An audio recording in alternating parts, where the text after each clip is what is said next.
So, what's his name? When do I meet him? There's just so much he doesn't know yet. You need to fulfill your obligations to me and get back in the studio. Somebody I want you to meet. How do you know, baby? One more time, put your hands together for them.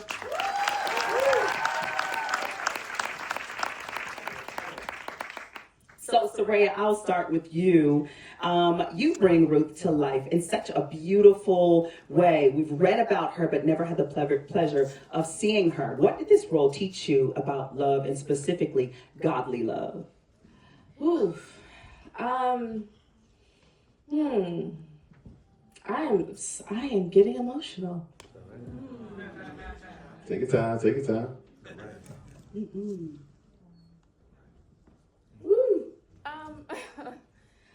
Everything. I think, y'all, this is like my dream, so excuse me.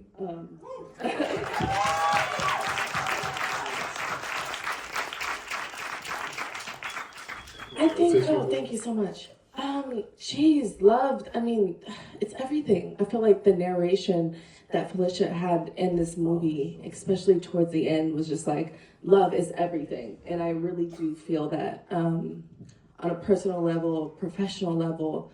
I think that's the biggest thing I take from watching them. It's so beautiful. Oh my gosh. I mean, it was fun, it was funny, it was sexy, it was a little scary. Like, it was all those things that you want a film to be.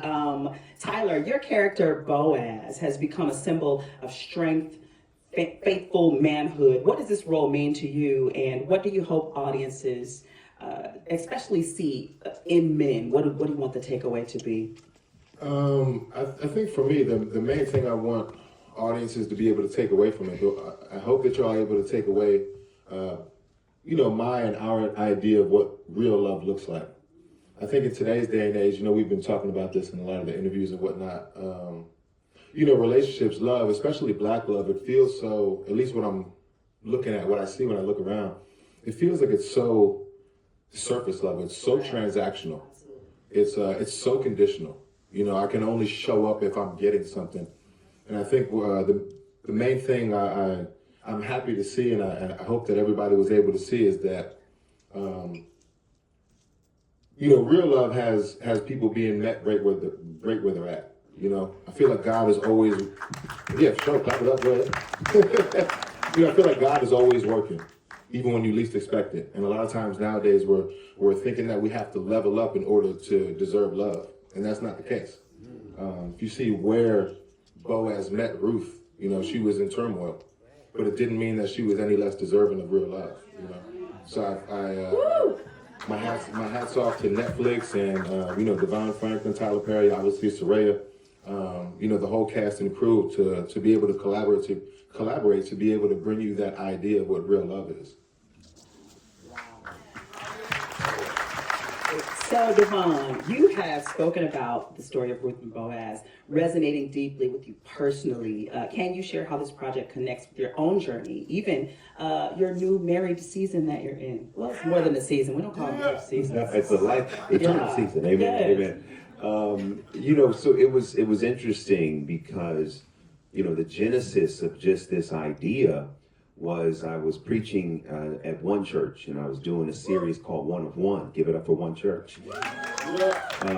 And so I was, coming out of divorce and trying to figure out, just what it meant to be single. And so I just started teaching this series about what it means to be single and being one of one, and knowing the value that your value isn't about who you're attached to or who you're with. It's about who God created you to be. And as part of that series, I started studying the book of Ruth, because what was fascinating about the book of Ruth is that we always talk about Ruth and Boaz finding each other, but Ruth was not looking for love. Ruth was looking to be of service. As a matter of fact, Naomi told Ruth, don't come with me because you're not going to find love. And Ruth said, I'm not worried about finding love. Where you go, I go. Where who you serve, I serve. And that idea that she was committed to being of service, and as a reward for that, God blessed her with love. And she found love again and got married again. And that for me, in the depths of my pain, spoke to me and said, wow, just stay on your purpose. focus on who God called you to be, and when it's time, it'll be time. And so as I was talking with Tyler about what we were going to do first, I just said, man, I think we got to do the modern version of Ruth and Boaz. I said, it's never been done before. Not to my knowledge. And he was like, that's great. And then I hit up my boys, Mike and Corey, and said, y'all got this crazy idea. Let's update. Give it up for Mike Elliott and Corey Thomas. Yeah. That one you see was them. And I said, man, look, I got a crazy idea. Let's do Ruth and Boaz, but I want to do a modern version. And then we started going through the scriptures and identifying, well, what would Moab look like? And we said, well, that looks like Atlanta. You know, no disrespect to Atlanta, certain parts of Atlanta. And we just started going through the scriptures and then trying to figure out how to update it. And as we were developing the film, the irony is that I met Maria. And as we were developing the story, like my love story with Maria developed. And it was I was telling Mike and Corey, I said, y'all, I'm living this right now. This scene right here, we just had this scene, we just lived it. So it's just a blessing that to be able to do a movie about love and then personally find love again in the very best way and be married to my Ruth for a month now. It's just the goodness of God. So I truly believe that we were created from this loving God to experience love and be a reflection of it. But unfortunately, in many TV and film, love is kind of absent. Like you said, it's transactional. Do you believe that this film can literally restore hope in people's desire for love? I mean, I do. And yeah, it's real. I mean, I think so, honestly. It's a beautiful new adaptation of the story, but more than the story, the movie, right? Like the moments, we were just talking about this, the little moments. I feel like Alana, our director, beautiful shots. Like I think that it just pulls you into love, and it kind of makes you feel like it's obtainable, which it is, right? So I think the movie definitely will move people towards that feeling and that essence. I think what was really, really cool was the subtlety, the sensuality. Feet washing gonna look different in our churches, ain't it? They're gonna be like, you gonna wash my feet on our first date. I mean, like feet washed. It was so cute. It was so good. So how did you guys balance the sexy with what was actually scriptural? How did you guys balance that in the writing and in the actual acting, and how much was improv? Because y'all was good on screen. How much was improv? Listen, tell them. Because I mean, the thing about them, they had just worked together on another film as brother and sister in that movie. All right? Correct. So they already had a chemistry, you know, which was just amazing. When they showed up in the audition, it was like, well, there's Ruth and Boaz. And as we were doing this film, you know, one of the things that we really held ourselves to the standard of is a lot of times when you hear faith-based movies, there's a connotation with movies of faith that tends to be, well, I'm going to watch it because it's supposed to be good for me. But we were like, no, we want this movie to be as entertaining, as dynamic as any other film that's out yet. We want you to be able to watch it with your youngest to your oldest. We don't want you to have to close eyes or ears. But we want to keep the drama and the conflict and the romance. The job that they did, let me tell you how hard this was. Like, we shot for this movie in 20 days in Atlanta. We shot an hour north of Atlanta in a vineyard called Monteluce. And both of them, they were number 1 and 2 on the call sheet. They set the tone. They set the standard. Never a day were they late. Never a day were they unprepared. They knew their lines. They were ambassadors for what it means to be excellent and black. And so much of what we have on this film has to do with these two. Stepping up, rising to the occasion. And I love them because they represent what this is about possibility, opportunity, and being ready when it's your time. When we called action, they were ready. And I want to thank you all publicly. Oh my goodness, thank you. Yes. Thank you. Listen, I can see the memes and all the TikToks and all the things.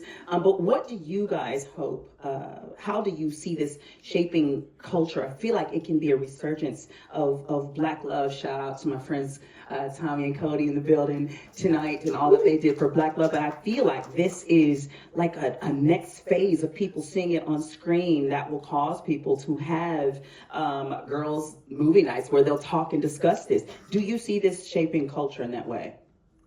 I definitely do. I think, I haven't, I may be being biased, but I honestly don't remember seeing a story like this in the longest time. It kind of goes back to the real love aspect that I had touched on earlier. And I just want to piggyback off that last question that you had asked that we were talking about. It reminds me of football a little bit. I used to play running back, and I would score all the touchdowns. So when all the press clippings came out, everybody was talking about me. You know what I mean? But it takes the quarterback, takes the offensive line, it takes the coordinators. It's a whole team effort to have things look like this. So I know, Serayah and myself will get lots of love, but we're talking about how we're able to bring this to life and make it look so real. It starts with Devon Franklin, for sure. Give a big round of applause for Devon Franklin, for sure. But, it starts with Netflix, right? It starts with our writers up there that we were just mentioning. It starts with the whole crew. The thing is, you talked about us shooting this on an actual vineyard, right? So when I'm looking around, I'm trying to make this thing real. I'm seeing everything real around me. That's Netflix allowing us to do that. You know what I mean?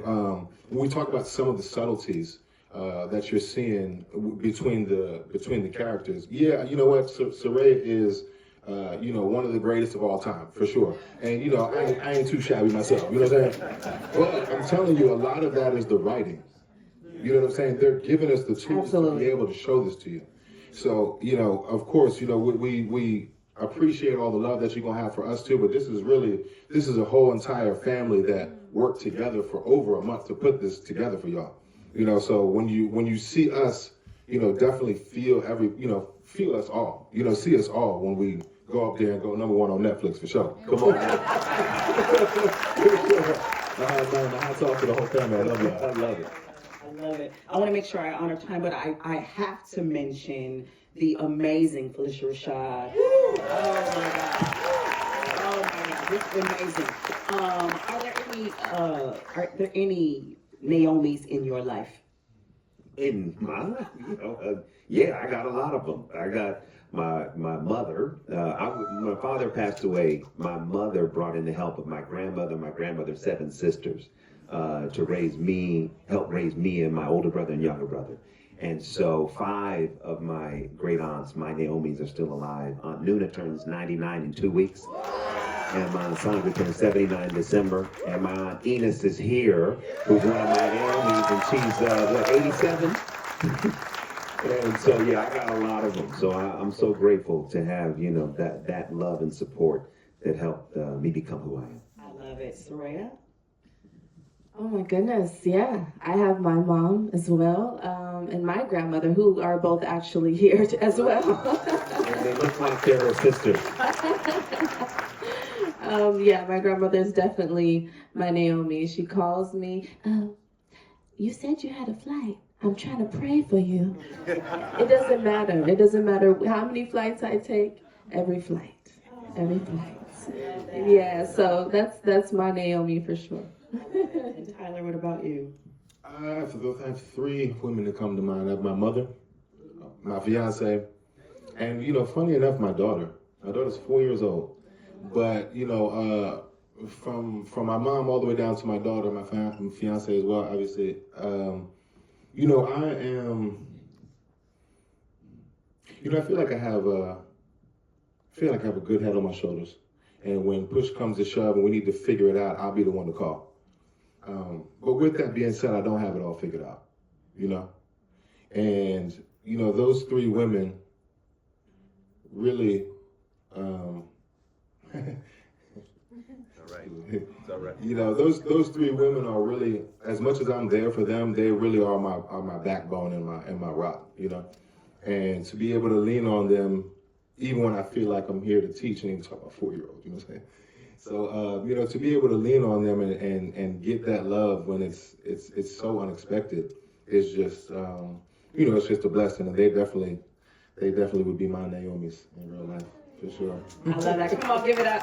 Give it up. So, I want to talk about what you want us to do. What is our call to action? What do you need from us, Devon? I need, everyone here to be a committee of one, to talk about how this film affected you, to talk about your experience, to let people know that when September 26th comes around, to, do streaming parties and watch parties and church parties and celebrate and elevate and amplify this movie. Hollywood on some level is very democratic.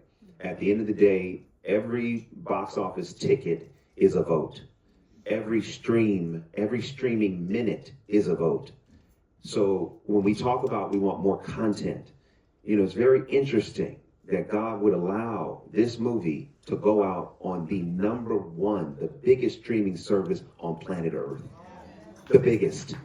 And so, Tyler Perry and I successfully convinced Netflix to invest in movies for you. So what we need in return is for y'all to blow it up and let Netflix know this is not a one-off. We're here. We want more. We want TV shows. We want live events. We want gospel concerts. Let Netflix and put them on notice that this is the beginning of something. And one thing that's very important, most of the times when it comes to faith-based movies, and I've been making faith-based movies for a very long time, the faith-based movie-going industry predominantly tends to be a white evangelical movie-going audience. When was the last time you saw a faith-based movie that had black people in it that were made by black folks? You haven't seen it, except for tonight. So we're doing something new, we're doing something historic, and we need you to get behind this movie like never before and tell people. And the beautiful thing about Netflix is it's much easier to ask someone, hey, stream this on Netflix than it is to get them to the theater. So you just posting on social media, letting people know you are here, posting pictures, posting the trailer, just becoming evangelists for the movie and for this opportunity would be amazing. And one other quick thing I do want to say, I just want to give a shout out to my brother Tyler Perry. It's just that brother is dynamic. He opened up his entire studio to us. He has one of the best studios in the country called Tyler Perry Studios in Atlanta. He owns it. Every piece of land, every tree, he owns it. And he told me years ago that I have a vision that you're going to be working here on this lot. Years ago. And I said, man, okay, you're crazy. But then years later, last year when we made this film, my office was right there on the lot. And he gave us his executive team, his production team, and just provided the opportunity for us to do this. And so a lot of you see Tyler and you see what he does, but you don't see what he does behind the camera. And providing opportunities for us as young black, talent to be able to step into our calling and our destiny. So I just want to give a shout out to my brother. I'm so grateful for our partnership and excited for all that's going to come. Boy, y'all, we were not here for just a movie tonight, but a movement, a story about love in life, about hope and help, about being fearless enough to love. Yes, I see you, Major. He's always loud. I love my friend. But let's make sure that we spread the word, that we share it with someone, that we make sure that we move this forward because it's us. We're the voices. So let's make the noise about this amazing, beautiful film about love and life and relationship and all that it takes to even get to a beautiful place called love. If you enjoyed this tonight, please put your hands together. Franklin, Serayah, and Tyler Lepley. Okay, so they have a little time, just a little time for questions. It was the miracle of you that made this happen. Your love brought me